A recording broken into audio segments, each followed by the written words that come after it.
and you know people. I'm Gabriel Martinez, Garland Fielder. We started talking about this show probably 6 months ago, or I don't know. And we realized we kind of had themes that were similar and overlapped in interesting ways. And so the work and the show just kind of wrote itself, just kind of fit together. There is a couple texts about, better written than what I'm going to say now. So if you want good writing, that's over there. But the show is dealing with existential threats to the globe and kind of the fear that engenders and how people react to that, what sort of structures are then born from that. The work is kind of weaving history into the artwork and imagining different ways of seeing that and different sort of futures and possibilities. I won't go into too much detail because we'll just do that in our talks. I'll go first. I'll talk. Let's go right into it. I'm already doing it. My pieces in this show are probably nine years of work that's never been shown together. And so it's kind of nice. It's like a mini retrospective.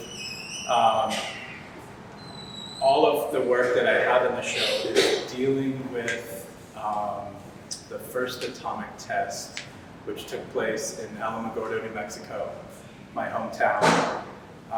My grandparents were kids when it happened, and the El Paso newspaper, I forgot what it's called, interviewed my grandfather and his sister as that did the next day, or maybe later that day.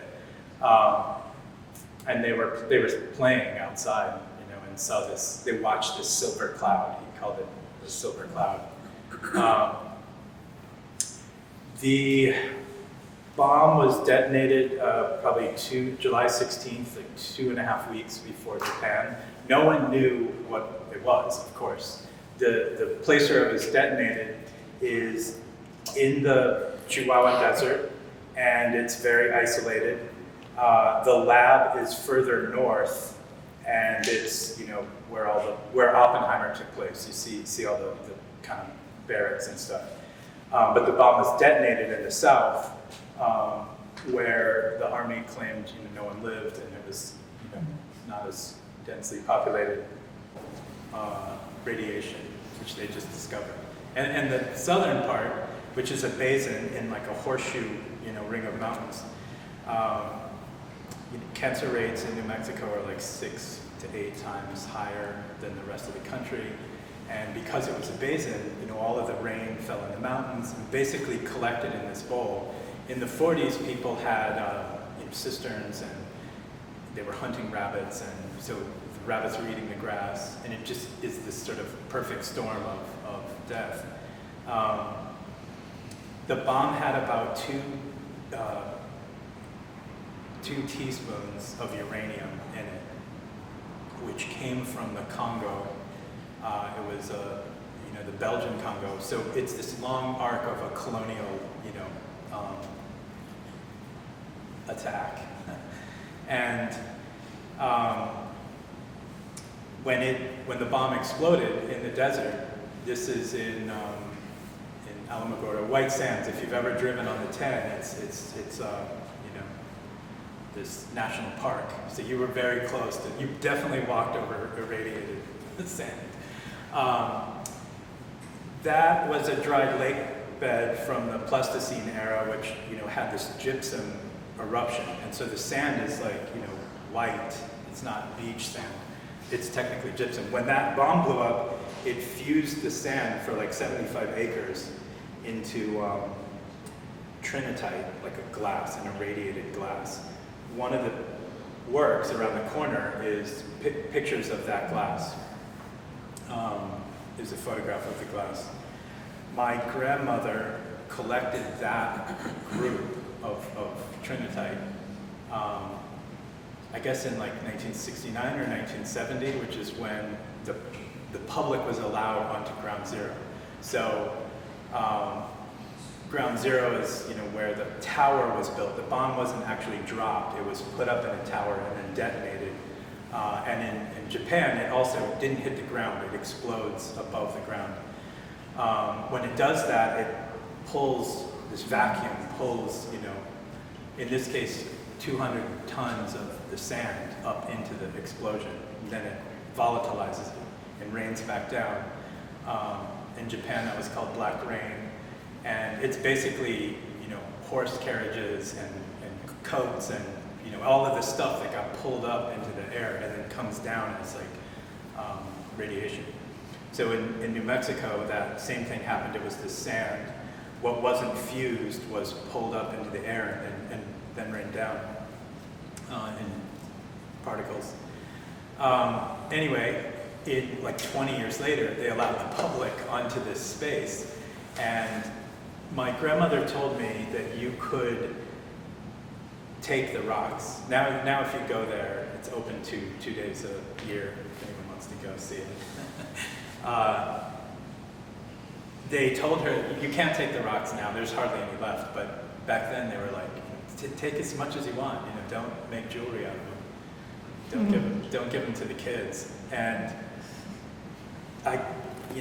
she kept them in a little Taster's Choice coffee jar. And, it was always like, never play with this, never open this. And of course, at some point, I thought about it for my whole life, and then as an adult, I asked her, hey, Gran, do you still have that? And she gave it to me, still in the, Taster's Choice, which has this weird, particular shape of a jar. And I still keep them in that.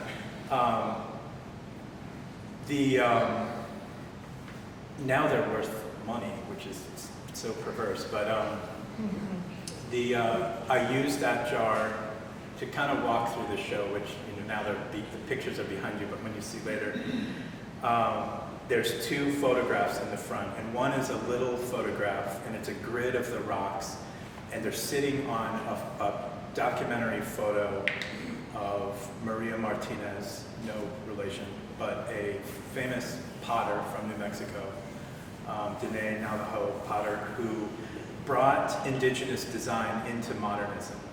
And there's an etching plate right there where she's meeting Enrico Fermi, who's really the real father of the bomb. I mean, Oppenheimer was the boss, but he's the one who did the math and figured this out. And they met in the 40s in New Mexico, which was kind of mind-blowing for me. But that photo, you see also the sort of products of those mines, what they did, taking the earth and burning it, basically, this pottery and the rocks that formed from the sand. Her work is really amazing. You should definitely look for her stuff. It's totally beautiful. And what could be more modern than atomic warfare? I mean, it kind of is this bookend of these eras.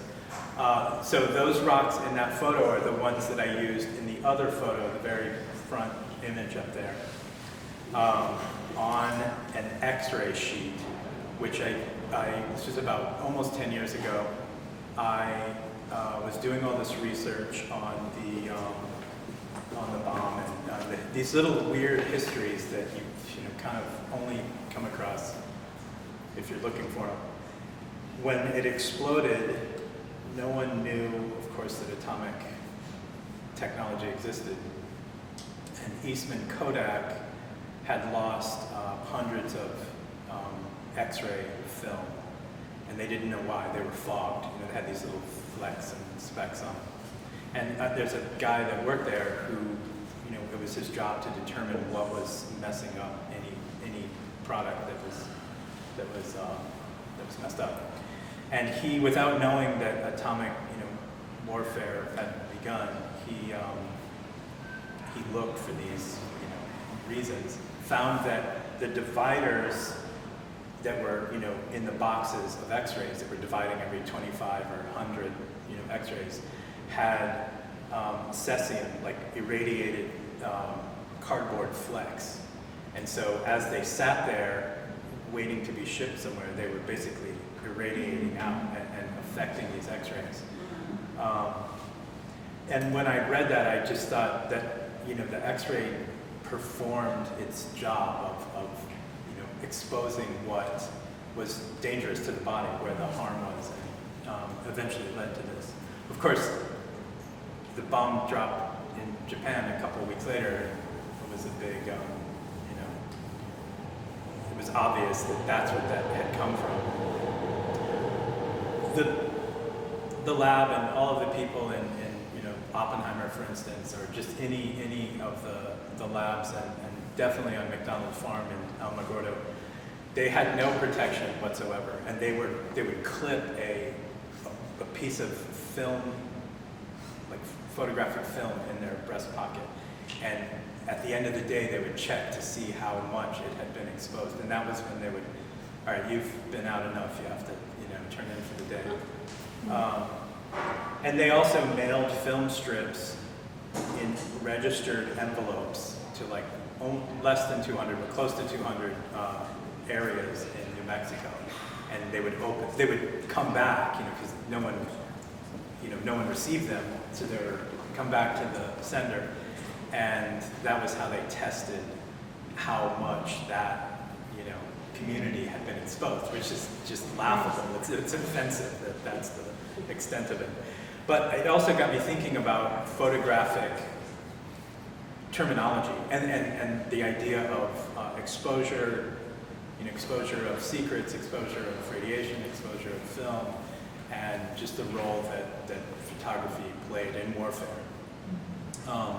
The title of this show is from Paul Virilio, a thinker, writer, author, who has a great book called War and Cinema, and it traces from like the Civil War to Scud missiles, this dual development of the lens and the bomb. So I found X-ray film. There's probably even less, because it was 10 years ago. It was really hard to find someone that still used actual film, because all the X-rays are digital now. And the guy didn't question, he didn't ask, like, what are you doing? I brought it, the ones that I did are the 80 through 85th try. It took me, I was doing bracketing, which if you've ever done photography, you bracket your exposures, so you're kind of testing how long it will take. And I was leaving them for like a minute and just trying to figure it out. The final 5 that I did, I didn't put the rocks on the X-ray because that would overexpose them. I put them on the table and I just touched the X-ray on it. So they were exposed like maybe 1 second. X-ray is very sensitive.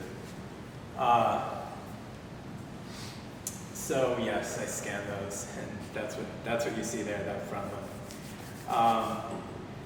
You can kind of see here this mirrored highway sign. That is later on from this was in the Blaffer show, this is a different series, but the Eisenhower system of highways happened after World War II. It really began with a bombing study that the US was doing on Germany. So as we were bombing Germany, we would bomb the Luftwaffe and they would pop up and make more planes. Like we couldn't stop them from bombing the military installments. But hitting a ball bearing factory on accident basically stopped production in Germany. And so, the powers that be started to think like we should interview, they weren't called CEOs then, but sort of magnates in the US as to what we should bomb. So they started going into civilian knowledge bases and asking them like, if we bombed the water supplies, the electric plants, it became this big study of like how to effectively wage a war. As soon as World War II ended, the paranoia of that turned inward again. Like now we have threats because they knew the Russians had the bomb. So just the Cold War begins and they start applying all of this aggression back inward and like what would happen? How can we protect ourselves against that? So the Eisenhower highway system is a part of a huge, project that is part of this civil defense program, which would tell you how to make bunkers, tell you how to duck and cover. I don't know if you guys know that phrase, but in case of a nuclear war, you're supposed to crawl under your desk. They realized that American cities were targets. At that time, manufacturing was in the United States, and it was usually in the center of a city, the sort of old part now. So they would send you a transparency with these concentric circles, and you would lay it over a map of your city, like a 1-to-1, ratio scale of your city. And if you were in the center circle, if your city, had more than 16,000, which seems pretty small, people living there, then you needed to move them to the other two circles. Then they gave tax breaks and all of these incentives for people to leave that area. So in conjunction with the highway system, they knew that they would need to deliver weapons, soldiers, munitions, food, medical stuff, everything, to these outer areas. Well, all the cities were built on waterways, like everywhere. And so in order to do that, they needed this grid of roads. And so the Eisenhower highway system, the 10 is technically a military thing. And of course, it went right through, black and brown neighborhoods. It was used to break up cities and to restructure property values in literally every city that it passed through. In my research, the only one I found that prevented that from happening was in DC. I lived in DC for years, so I know exactly where I was going to go. And it was a wealthy neighborhood that was they were successful in blocking it. Everywhere else, it was kind of this tool to break up cities. So that is a mirrored version of it. I wanted people to see us in it, see themselves in the work. I think all of the pieces in this show that I have are, the surfaces are very reflective, and you can't really escape your own, vision in there, your own image. I also was thinking of Medusa, the Gorgons, Greek mythology. He used the mirrored shield from Athena as this gift to sort of fight the reflection. But it's a shield. I mean, that's the thing that first, made me think of it as it was always consciously a defense mechanism, because the guy who designed it is from Austin, but the winning design was a shield, a defense thing. And if you look, there's another Eisenhower sign that says the Eisenhower highway system, which is much rarer than those. It is a 5-star general, and the 5 stars are kind of put together like this. The negative space is a pentagon in between the stars. So whoever was on graphic design duty was killing it. I talked about that little image. There's not too much more, just this meeting of two geniuses. Basically, she's meeting the man who would ultimately control her destiny as an indigenous person. This piece here is a part of a series. There's a couple other ones. When I was doing research, I was kind of semi-traumatized by reading about, Japan, really, because it's much worse. I think it was all civilians. Neither of those cities were military cities. So they hadn't been bombed because they were not military cities. So they picked them so they could have a good, clean record of an untouched space after the bomb had happened. So, hundreds of thousands of people died in an instant. And then, generations later, it continues. Seeing the images and just reading about it. Reading about it was much more traumatic because, there wasn't a lot of film recording of it. But what I did see, I didn't want to use. I didn't want to use pictures of the bomb. I didn't want to have that sort of promise of death. You're showing the images of the mushroom cloud is kind of a guarantee that if you misbehave, this is what is in store for you. And it's still that way. I mean, we still have nuclear terrorism. You know, the biggest countries in the world are the biggest terrorists. I think it's important to say the bomb didn't save American lives. It was not an issue, you know, that if we wanted to save American lives, then we would pull back from colonial outposts that we were in. It was not about saying that, and I hear that all the time from people,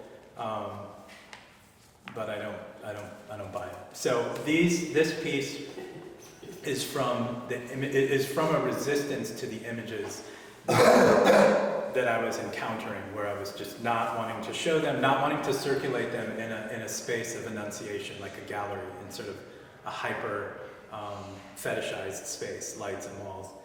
So I took those images and had them cut into different sizes. So there's a couple other versions of this. And I had them cut into tinted glass. The scientists that were surrounding the bomb in Alamogordo with the test site had 3 points that were like a mile apart. And they had welding glass, like tinted glass, as their protection, you know, which you've probably seen in the movie and stuff. So I was thinking of protecting myself from seeing all of this you know, imagery, and I had them cut into the tinted glass, which it would have been much darker than this. You know, these are just what you can buy commercially. If I had used welded glass, it would have just been black.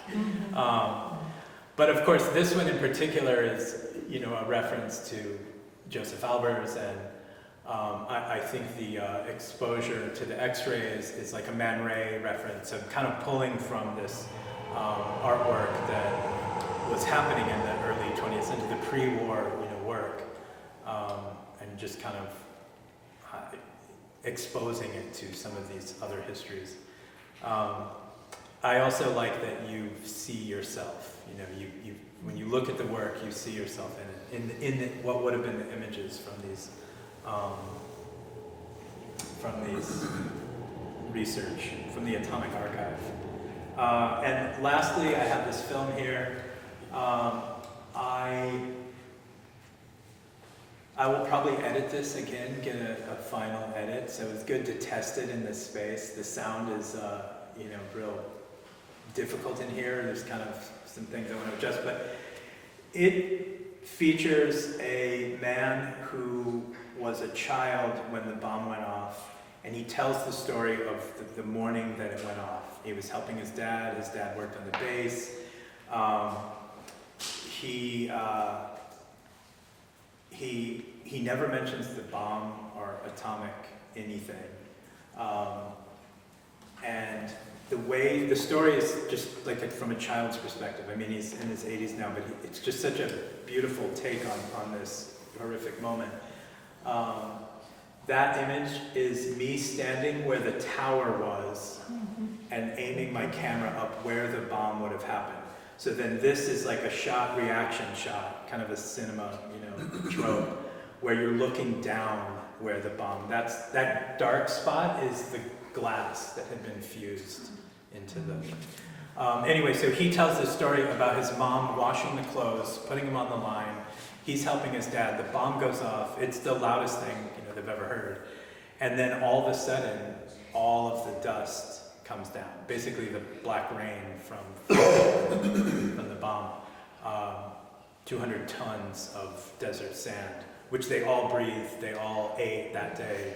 And he tells, it's a kind of funny story that his parents, you know, she's kind of scolding the dad for being affiliated with whatever just happened. She had to wash all the clothes again because they're like covered with this, you know, irradiated sand.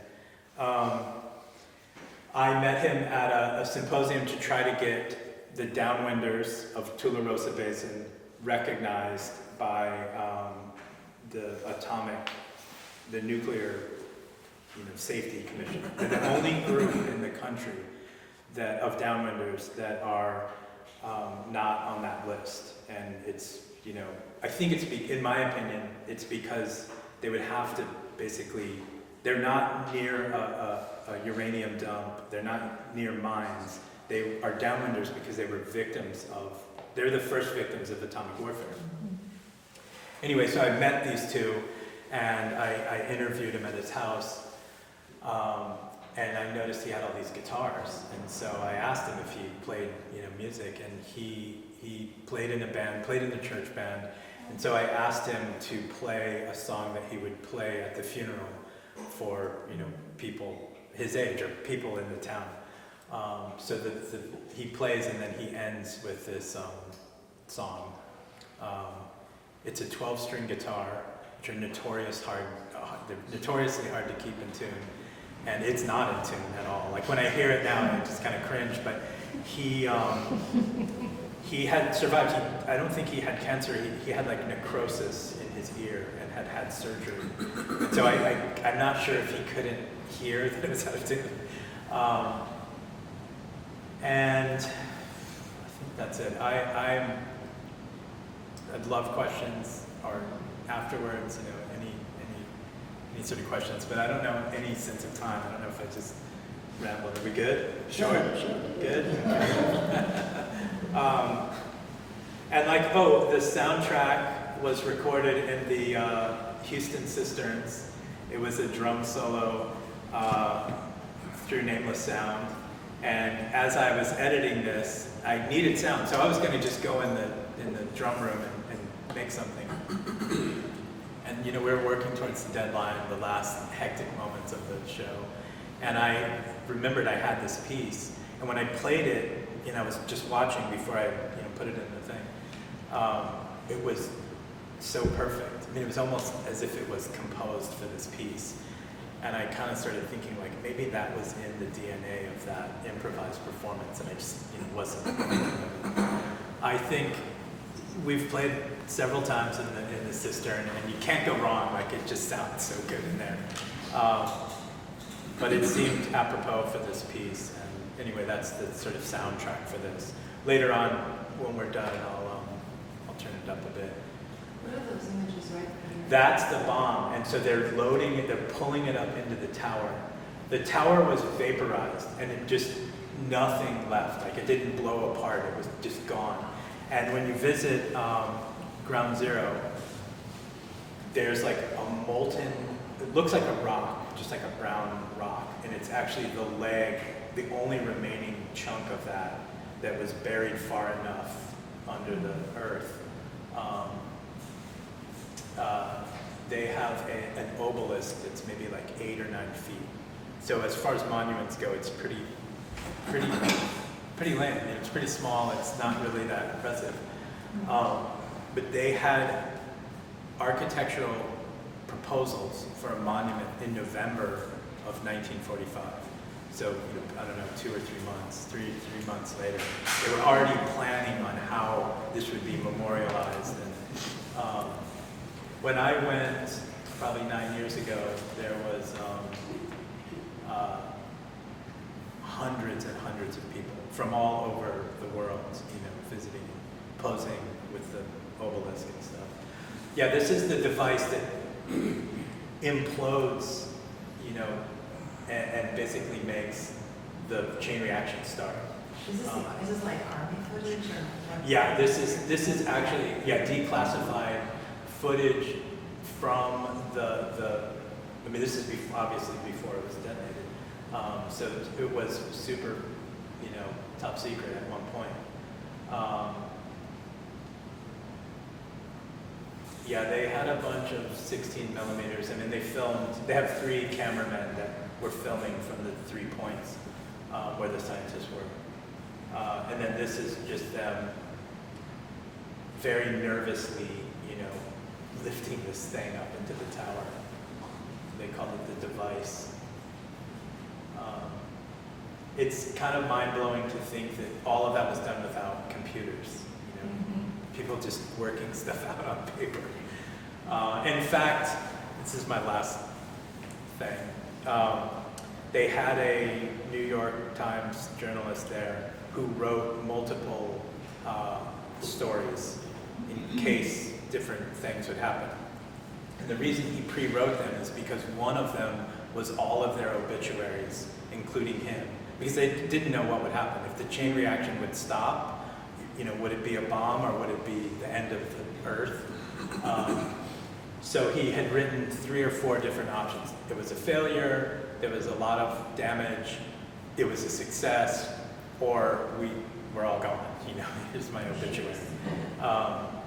So I think they had foresight on some things and not on others, They had just learned maybe 10 or 15 years before that radiation was causing health problems. Like they didn't even know, and most people didn't really believe it. We now know, so his story counters the Army's story of where the cloud blew over the canyons in New Mexico.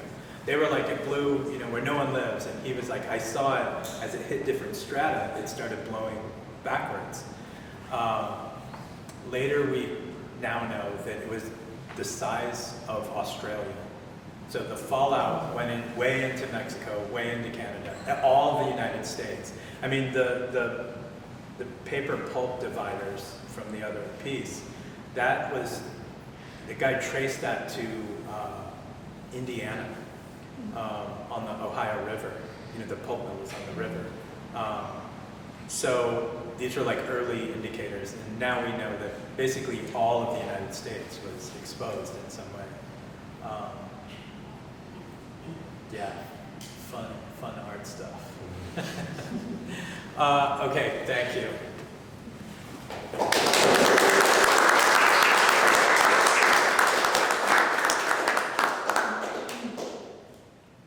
Okay, my turn. So I got interested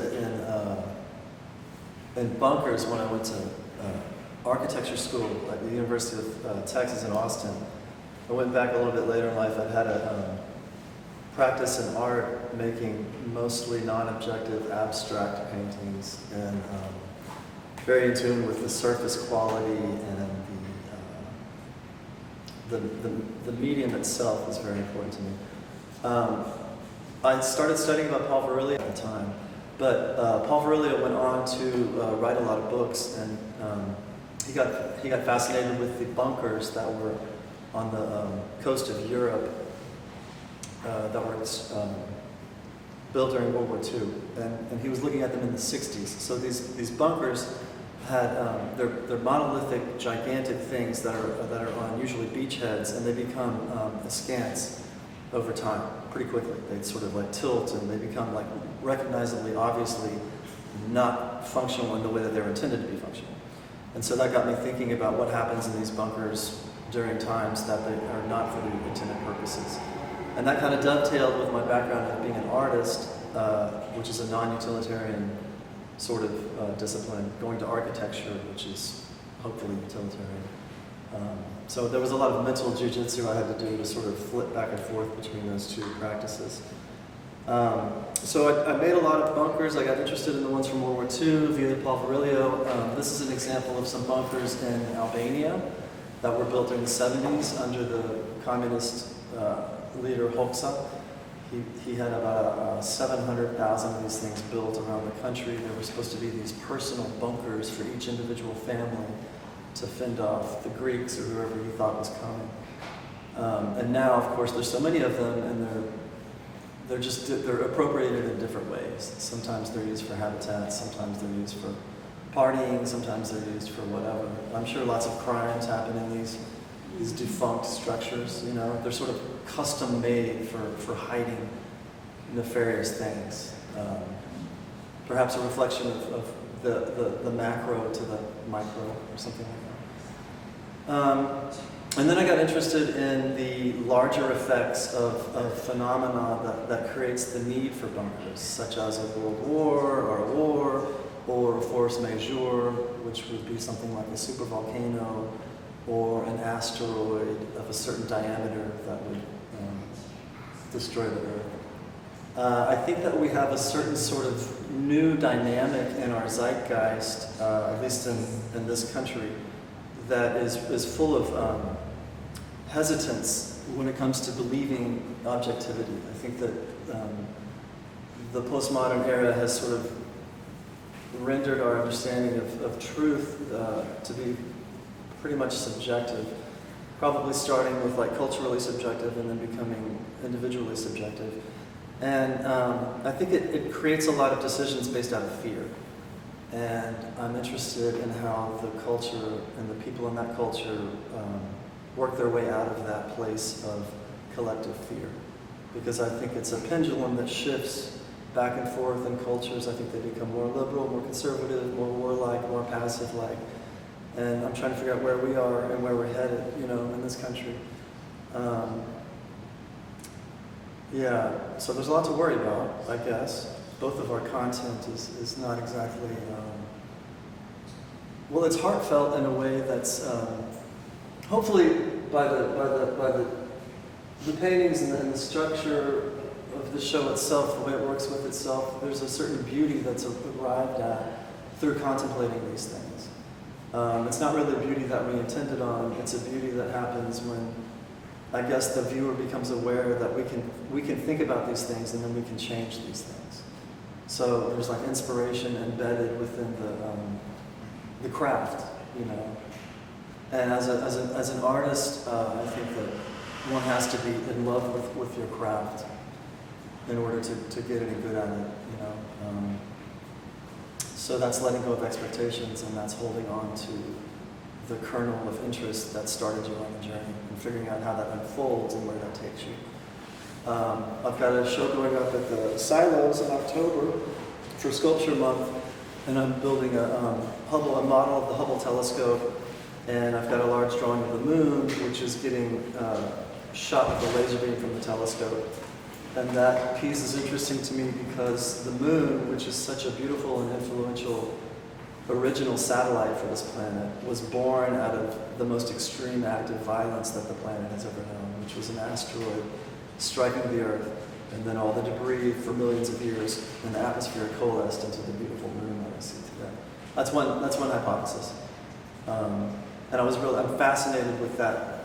Like that is, I mean, that must be the most violent act that has happened on the planet. And it still influences us. It influences our tide, it influences certain calendars. I don't know, I just find that fascinating. It's like a time traveling thing. Yeah, so I've got paintings of asteroids hitting the ocean. This is a recessed bunker into a mountainside. With the technique of painting, I got very interested in creating small marks and having this mosaic effect, which creates a sense of anxiety. You know, I guess one thinks of the screen as the most quotidian example of medium and expression being used through stroke. And then the drawings, I've got Enrico Fermi here in his boat. I'm fascinated by that person, and I'm fascinated by the Fermi paradox. I've got a book that has something like, I don't know, 115 possible answers to the Fermi paradox. It's very interesting. Most of it's over my head. But this drawing to the right of that is a stack of graphite logs in the first, what would that be, radioactive cooling tower, I guess. There's plutonium inside of those graphite logs. It just seems very, very, very scary, like a child playing with a box of matches. It's just like, what are we about to do? That was Chicago. Yeah, Chicago Powell 1. It got nicknamed Chicago P1. And the Fermi paradox? Yeah, if everybody knows the Fermi paradox now. So Enrico Fermi, this astrophysicist that interests us both, was having lunch with some physicists in the 50s, if I'm not mistaken. And a couple of people were talking about the current zeitgeist of UFO phenomenon and how that became very popular. And so they were talking about the numbers about it, as they would do. And then after a lull in the conversation, Enrique Fermi said, well, where is everybody? And everybody knew what he meant at that moment, because they understood, with the amount of time that we understand to have existed and the amount of space and opportunity for complex life to have developed to the point where we could observe it, right? That was like long gone. So there must be some reason that we don't see evidence of any sort of manipulation in the universe besides what we've done. And God, or however you want to look at whatever nature is. You know, I don't know. The scariest one is called the Great Filter, and that's complex life will reach a point when it inevitably destroys itself through technology. I don't know, there's all sorts of answers to it. And there's all sorts of new fears to be seeded into your garden of anxiety. Yosemite, is it Yosemite? Yeah, Yosemite's got a super volcano underneath it. If that thing blows, that's a definite world buster. Yellowstone. Yellowstone, yeah. So anyway, I guess I'm interested in also, back to the medium, I'm interested in the way oil painting can push me in a certain direction, which kind of attains a certain amount of control, but relinquishes a certain amount of control. When I work in a pencil to make a drawing like that, it's all about tone and control. So it's different methodologies, which I find interesting and helpful to keep in the practice at the same time. And I make music, I try to make music and make art and make design all kind of at once in a gumbo. And see how that goes. Anyway, thank you for coming. I really appreciate it.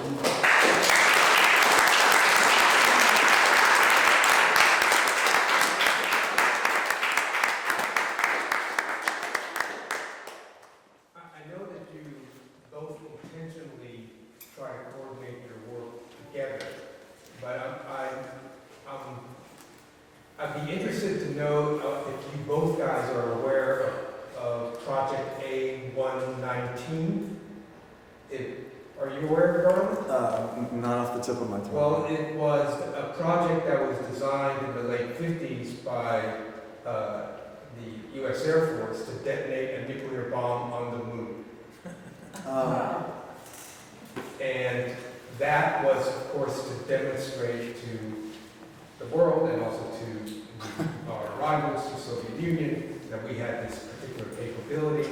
It was also under this sort of aegis of research and such. So I don't know if you guys are aware of that. Did that make something on the moon during the pandemic? During the lockdown, there was like something going on. I remember seeing it happen. I think it was China Landed on the far side. Yeah.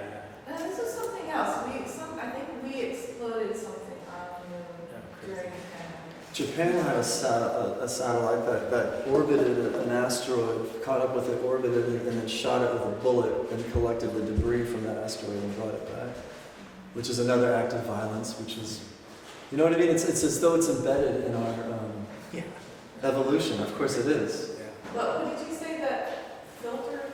The Great Filter. I think we resemble that. Yeah, Oh, AI is getting a little bit more ubiquitous. Yeah, but I don't know. I mean, I think back to when the printing press was invented and books became ubiquitous. They must have felt the same thing, you know what I mean? They must have felt this innate aversion to a leap in technology.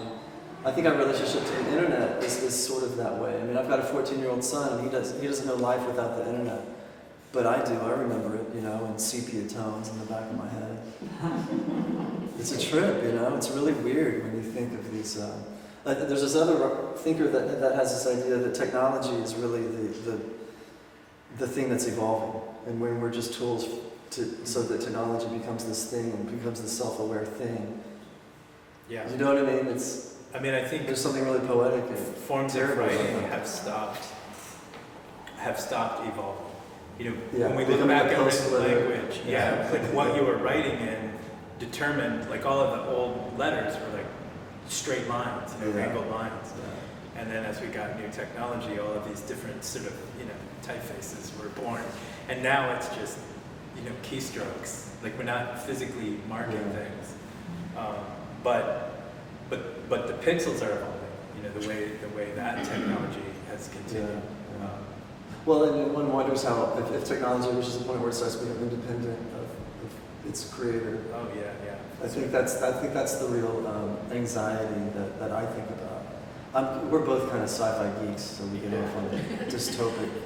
I mean, Doctor Scenarios. Strangelove is dealing with that a lot, like this sort Oh, of fail-safe. You know, what happens when that ends up intervening in our safety Ship protocol? of fools, man. Yeah. You know.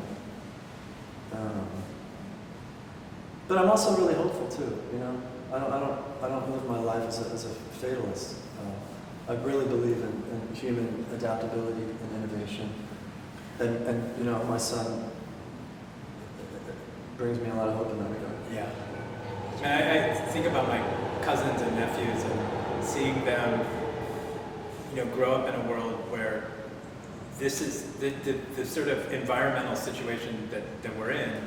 That's like just a Tuesday, you know, for everyone else that remembers, like, you know, how great it was back in the day. That's not what the future looks like. You know what I mean? Like, we, even as each individual here, like, we remember a different sort of, you know, set of parameters. And maybe a solar flare will knock out all of our internet, and we'll be starting from, you know, indigenous knowledge.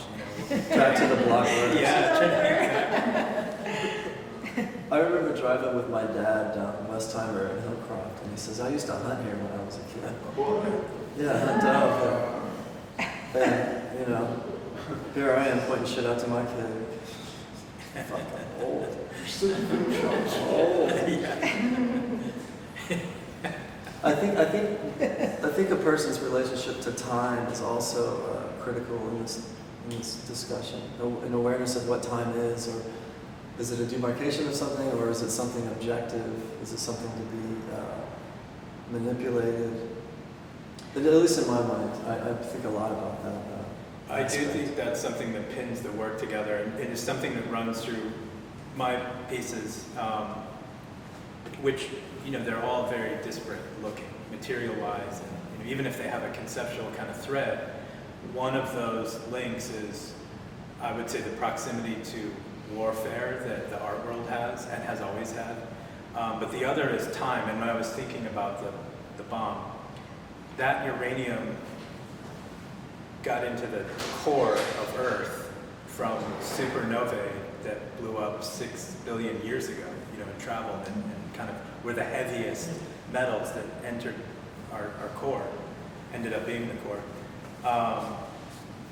And just thinking through, like, the half-life of milliseconds of the explosion of the particles once they blew up, and the sort of lake bed where it was detonated.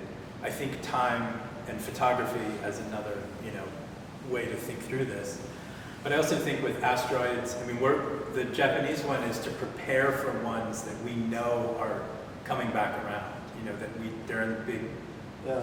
you know, circles. To deflect if needed, but probably more so to mine and get the goods. Sure. You know, it reminds me back to Paul Virilio and dromology, and his understanding of technology is this ever expanding, exponentially greater force towards speed. Yeah. And how, well, the way he writes about it is how capitalism relates to that, because of the time in the 60s that he was writing in Paris. But that's kind of back to technology itself. It is a race for speed, you know what I mean? I remember learning about a couple of servers that were in a race to move as close to the stock exchange in New York as they could, because that would change the millisecond or whatever that they could, you know what I mean? It would give them a leg up in this impossibly divided unit of time. So, you know what I mean? There's manipulation there, but I think more often we ourselves are manipulated by time in ways that we don't. Or in ways that we don't realize. I think you realize time in one regard when you're a child and an adolescent, and you regard it differently as an adult. You see that a lot when you have a child, but it's interesting. I don't know. I do think it's something that runs through all of the work, you know, in these kind of I did kind of want a fable quality to some of these paintings, and I think that's also related to time. These stories that get shared over generations, that share our anxiety. You know, the original. What were the original German kid stories? If you go back to the original, they're super violent, like really disturbing. What were They those got called? kinda Not cleaned up. Grimm's fairy tales, but It was, It was I think it was. Oh, okay. The Brothers Grimm. yeah, Yeah. yeah. Right, and so we have a deep need to understand, like, why we're here, but all of our modern technology and science, that doesn't even ask the question. Yeah. That question is kind of absurd in the face of science and materialism. Certainly. But we still have this need for it. You know what I mean? I do think the narratives, all of this work has a bunch of narratives. In fact, I hardly focused on the sort of aesthetic histories or artistic histories when I'm speaking about this, and really focused on these sort of narratives or his narrative, because it's something that is so massive. Like, it took me years to even understand half of what I learned. And when you speak or see it that way, it makes so much more sense. It's so much easier to communicate, in a brief amount of time. I think, Athena and all of the Greek myths, mythologies, and Aztec cosmologies, and it really is like a reflection of our sort of psyche, projection of fears and mess ups, and It makes me think of, sometimes I look at dogs and I'm sad because they're domesticated. Because I can see a part of that animal that is still wild and free. yeah, But yet, over hundreds of thousands of years, we've evolved this thing to be kind of a labradoodle. something. You know what I mean? Something other. Because we are other. Yeah. And that reflects our otherness from nature itself. It's this Yeah. weird ability to learn over generations, incrementally learn. Yeah. So we don't have to always understand previous technologies. It's weird. To serve humans. Or something, the technology itself. Yeah. I think there's something interesting just thinking about the speed, the way really writes about speed and warfare. And there's sort of this dichotomy going on between the bomb and the bunker. And the bunker is meant to be there over a length of time and stasis over time. And the bomb is like the ultimate extraction in no time, because that becomes the moment. It's like trying to erase time, because it's not a battle at that point, right? It's the war ends, whereas the bunker is a constant battle. But then it never goes away. Yeah. It becomes this other thing. It's like all of warfare always ends up in that. There's always the morning after, and what that becomes, and then the morning after, we see it. And even now, like, we've gotten bombs, right? And still there's wars that are dragging on, even though those moments are, there's the ability to go through complete erasure. You can't. Well, it's interesting you say that. I mean, if you think of the bombing right now in Gaza and how much of it's going to be raised, but the tunnel structures, I think, are so elaborate, which are obviously forms of bunkers. Yeah. You know what I mean? There's also the tunnels sort of under Texas-Mexico borders. history of trauma that is being born. Yeah. There's the marcation on the body and on the physical, biological health, but psychological, damage that's done for generations and generations. I mean, the atomic bomb in New Mexico is 3 or 4 generations are still getting leukemia on all this stuff, but psychologically, living in a bunker, or just the revenge, the hatred that is born from being attacked, and it spans a sense of time that we can't really comprehend. I think that's a really interesting observation, though. With the bomb, our nuclear technology, it marks a new epoch. People are using the Anthropocene now as this sort of Demarcation. They finally decided that the nuclear age was the beginning of the Anthropocene. They just decided that like a year. And so the time, it's like the bomb happens in an instant, and we develop faster delivery systems. We used to have missiles that couldn't be captured. Now we have missiles that shoot the missiles out of the sky before they even land or get into a zone. But I think written in the layers of geology, the stratigraphy of the Earth, is these indicators when we look back, when we dig down enough, that there's like, hairspray, all of these chemicals that happen. That's the first sort of indicator, and then atomic testing all over the world, not just this one, but all of the testing in the 50s and 60s, that is now in our Earth, in the stratigraphy. Well, also collectively, I've been married to a Japanese person for 16 years, and that's a country that obviously, I think in mass it's been affected in ways that is very unique, obviously. Yeah. But it still completely affects a lot of things today. Generation to generation. Yeah. Oh yeah, for sure. I find it interesting too, just like looking at the work here. You can sense the amount of time in pencil stroke, right? With the glass, it's like you have no sense. Yeah. The amount of time and work that went into that. Yeah. So That's a good point too. it's really curious. It's something I thought of when you brought these in. I think of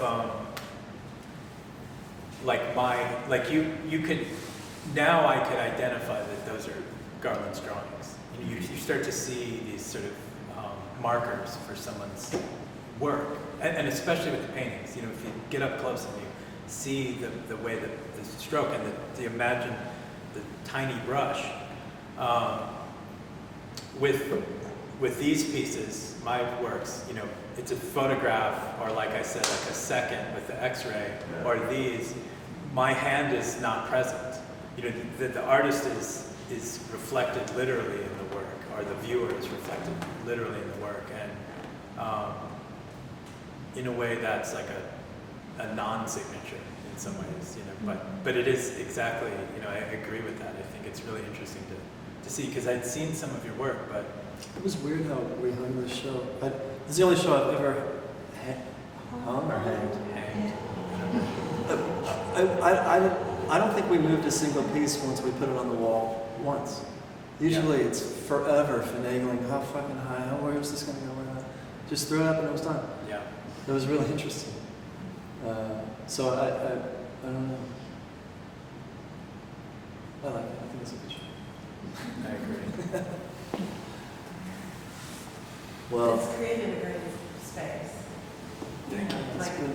Rothko at the end of his life, like only see people surrounded by his paintings, in his studio. It was like a sanctuary. know that. So I think that to be surrounded by it, I feel a good space to be surrounded by it. I just want to say that.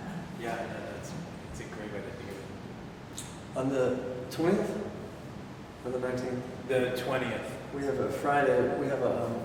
We'll have a performance here at 7 p.m.